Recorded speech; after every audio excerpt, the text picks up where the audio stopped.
Ovulation के कौन कौन से लक्षण होते हैं? फ्रेंड्स, जब आपको ओवुलेशन होता है तो आपकी बॉडी आपको रिएक्ट करके बताती है कि अब आपको ओवुलेशन होने वाला है। ये जो ओवुलेशन है ना, ओवुलेशन आपको होना काफी जरूरी है। अगर आपके अंदर ओवुलेशन नहीं होगा तो ये समझिए कि आपको आपका अंडा बिल्कुल अच्छा नहीं है, आपका अंडा नहीं रेप्चर हो रहा है, आपका अंडा आपके फ्लिपियन ट्यूब में नहीं आ रहा है, जिससे कि आपको ओवुलेशन नहीं हो रहा है। जब तक आपको ओवुलेशन नहीं होगा तब तक आपको प्रेगनेंसी नहीं रुकेगी। तो 1 महीने में आना काफी जरूरी है। तो आज के वीडियो में हम यही जानेंगे कि ओवुलेशन के कौन कौन से लक्षण आपको दिखाई देते हैं, कौन कौन से लक्षण आपकी बॉडी में अपीयर होते हैं, जिसको कि आप देख के समझ के ये अंदाजा लगा सकते हो कि अब मेरा ओवुलेशन होने वाला है और मुझे ट्राई करने चाहिए, जिससे कि आपको तुरंत के तुरंत प्रेगनेंसी हो जाएगी।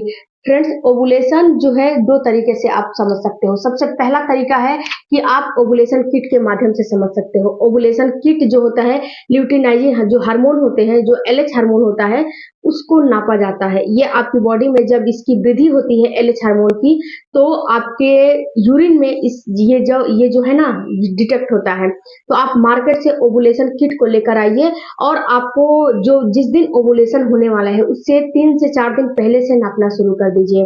यानी कि आपका पीरियड का साइकिल 28 दिन है, तो आप 10वें से 11वें दिन से नापना शुरू कर दीजिए और कम से कम 15-16 दिन तक इसको नापिए कि इसका कितना माप आ रहा है। और जिस दिन आपको ऐसा महसूस हो रहा है कि ये डबल लाइन आ गया, मतलब डबल लाइन आ गया, तो समझिए कि 100% आपको उसी समय आपके ओवरी से अंडा निकलने वाला है और आपको उसी समय कांटेक्ट में रहना चाहिए। तो फ्रेंड्स, ओवुलेशन एक तो इस तरह से आप नाप सकते हो। दूसरा, आप अपनी बॉडी को देख के समझ सकते हो कि आपको ओवुलेशन होने वाला है। तो फ्रेंड्स, ये तो आप घर बैठे ही अंदाजा लगा सकते हो, बिना खर्च किए हुए 1 रुपए भी खर्च नहीं होगा। लेकिन अपनी बॉडी को आपको समझना पड़ेगा कि आपका शरीर कब क्या आपको रिएक्ट दे रहा है, आपका शरीर कब क्या आपको बता रहा है। तो क्या क्या है, चलिए आज के वीडियो में जानते हैं। सबसे पहला फ्रेंड्स, कि जब आपका ओवुलेशन होने वाला में रहता है, जैसे कि जितने भी पीरियड की साइकिल आपकी है, उस हिसाब से जो भी आपका ओवुलेशन का डेट निकल के आता है, तो उसमें आपका सबसे पहला आपको क्या समझ में आएगा, आपकी सेक्सुअल डिजायर बढ़ जाती है, आपको हाई लिबिडो होने लगता है। अगर आपको हाई लिबिडो हो रहा है, आपकी सेक्सुअल डिजायर बढ़ जा रही है, यानी कि मेरे कहने का मतलब है कि आपको ऐसा महसूस हो रहा है ना कि पीरियड के 4 से 5 दिन या 10 दिन के बाद कि मुझे सेक्स करने का काफी ज्यादा मन कर रहा है। जैसे कि आपका पीरियड का जो भी साइकिल है उसके बीचों बीच का मैं बात कर रही हूँ, आपको किसी दिन ऐसा महसूस होगा।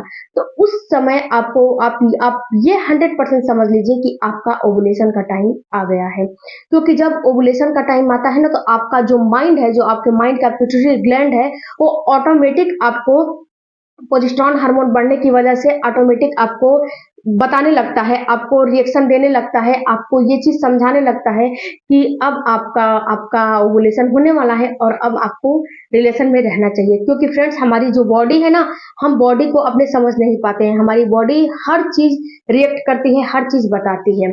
उसके बाद दूसरा आपको सिम्टम्स दिखाई देगा कि आपका जो फिसलन वाला आपका डिस्चार्ज निकलने लगेगा। ये डिस्चार्ज फ्रेंड्स बिल्कुल वाटरी होता है और इसमें मतलब कि 3 हिस्सा बिल्कुल पानी होता है, जो ये डिस्चार्ज निकलता है, म्यूकस निकलता है। तो फ्रेंड्स, ये जो म्यूकस होता है, म्यूकस का निकलना काफी जरूरी होता है, क्योंकि जब म्यूकस निकलता है और ये डिस्चार्ज में बढ़ोतरी हो जाएगी, आपको बिल्कुल अंडा जब तोड़ते हो ना, वैसा आपको फिसलन वाला डिस्चार्ज निकलेगा और इस डिस्चार्ज में आपको ऐसा महसूस होगा कि ये डिस्चार्ज बढ़ा हुआ है, पहले से ये डिस्चार्ज आपको बढ़ा हुआ महसूस होगा।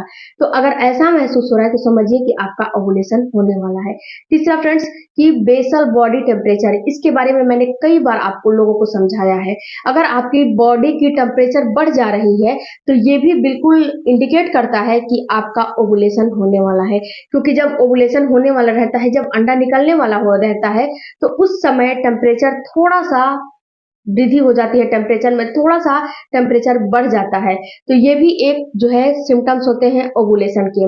इसके साथ साथ फ्रेंड्स, आपको पेन होने लगेगा, पेट के दाएं साइड या बाएं साइड कहीं पे भी आपको हल्की फुल्की क्रैम्पिंग होने लगेगी, दर्द आपको हल्की फुल्की महसूस होने लगेगी। अगर आपको ऐसा महसूस हो रहा है कि अपने पीरियड के डेट से जो भी आपको, जैसे कि 28 दिन की आपकी पीरियड की डेट है, तो 14वें दिन, 13वें दिन या फिर 12वें दिन ऐसा महसूस हो रहा है कि मेरे पेट में दाएं या बाएं हल्की फुल्की माइल्ड सा दर्द बना हुआ है, दर्द हो रहा है, तो समझिए कि ये समय आपके ओवुलेशन का है और इस समय आपको कांटेक्ट में बिल्कुल रहना है। फिजिकल हो गए तो ही आपको प्रेगनेंसी।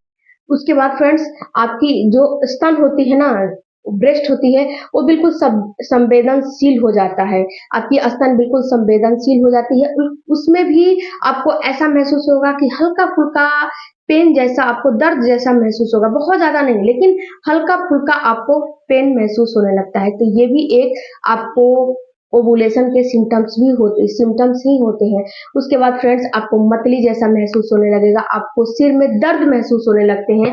तो अगर ऐसा महसूस हो रहा है तो समझिए कि अब आपका ओवुलेशन होने वाला है और अब आपको जरूरत है कांटेक्ट में रहने की और अब आपको जरूरत है जो है आपको फिजिकल होने की। तो यहाँ पे फ्रेंड्स एक बात और आपको समझनी है कि ये सारे लक्षण ओवुलेशन के होते हैं, बट मैं यहाँ पे एक बात बताऊं कि आपको अपने पीरियड के डेट से 10वें दिन से रिलेशन मेंटेन करना शुरू कर देना है। क्योंकि फ्रेंड, जब आप 10वें दिन से रिलेशन मेंटेन करोगे तो इससे आपको फायदा होगा। ओवुलेशन तो आप समझो ही समझो, ओवुलेशन को तो समझना है, लेकिन आपको इस चीज को भी नोटिस करके चलना है कि क्योंकि फ्रेंड्स, कितनी महिलाओं का पीरियड अनियमित रहता है, कभी ऊपर आता है, कभी नीचे आता है, कभी 5 दिन बढ़ के आ जाएगा, कभी 5 दिन घट के आ जाएगा। उनके पीरियड का कोई फिक्स टाइम नहीं रहता है कि पीरियड कब आएगा कब नहीं आएगा। तो उन महिलाओं को ये जानना काफी जरूरी है कि उनको कब से रिलेशन में रहना चाहिए। तो उनको पीरियड के डेट से 10वें का ना, कि आपकी पीरियड की साइकिल 22 दिन की है कि 23 दिन की है कि 20 दिन की है कि 40 दिन की है, ये तो आपको अंदाजा लग गया होगा। क्योंकि जो 5 से 7 दिन ऊपर नीचे आ रहे हैं उस हिसाब से थोड़ा सा घटा बढ़ा के आप ये अंदाजा बिल्कुल आराम से लगा सकते हो। या फिर अगर आपसे अंदाजा नहीं लग रहा है तो मेरे चैनल पे वीडियो है जो कि मैंने बिल्कुल आसान भाषा में और कैलेंडर मेथड से बताया है, उस वीडियो को आप जरूर चेकआउट करिएगा। तो फ्रेंड्स, यहाँ पे क्या होता है कि जब इस चीज को जब आप समझ लोगे, जान लोगे, तो आपको रिलेशन में रहना काफी जरूरी है और इस समय फिजिकल होना काफी जरूरी है। तो आप 10वें दिन से फिजिकल हो जाओ और फ्रेंड्स, अल्टरनेट डेज पे, डेली डेली नहीं, अल्टरनेट डेज पे आपको फिजिकल होना है। और फ्रेंड्स, आपका जैसे कि पीरियड की साइकिल 28 दिन की है, तो आपको ये नहीं करना है कि 14वें दिन रिलेशन बढ़ा के रख छोड़ दिया, नहीं। 14वें दिन के बाद आपको 15वें, 16वें, 17वें, 18वें, 19वें, 20वें दिन तक बिल्कुल अल्टरनेट डेज पे रिलेशन मेंटेन करने हैं। उसके बाद आपको छोड़ देने हैं। उसके बाद आपको ऊपर वाले से प्रार्थना करना है कि हे ऊपर वाला, जो मुझे दिया है इस बार मुझे कंसीव हो जाए। क्योंकि फ्रेंड्स, 20वें दिन के बाद आपको इम्प्लांट का हो सकता है, तो अगर आपका जगह चिपका होगा तो इम्प्लांट का समय चलने लगता है। तो 20वें 25वें दिन के बाद, तो इस समय आपको रिलेशन में नहीं रहना चाहिए। तो फ्रेंड्स, ये सारे सिम्टम्स और ये छोटी छोटी टिप्सों को अगर आप अपनाओगे, इन छोटे छोटे चीजों को, लक्षणों को समझोगे, जानोगे, तो 100% आपको कंसीव करने में बहुत ज्यादा परेशानी नहीं आएगी। और फ्रेंड्स, एक्सरसाइज करते रहिए, अपने डाइट को चेंज करते रहिए, हेल्दी डाइट लेते रहिए, 100% आप प्रेग्नेंट बन जाओगे। मिलते हैं अगले वीडियो में। कोई भी क्वारी होगा तो कमेंट बॉक्स में जरूर दीजिएगा। Thank you for watching.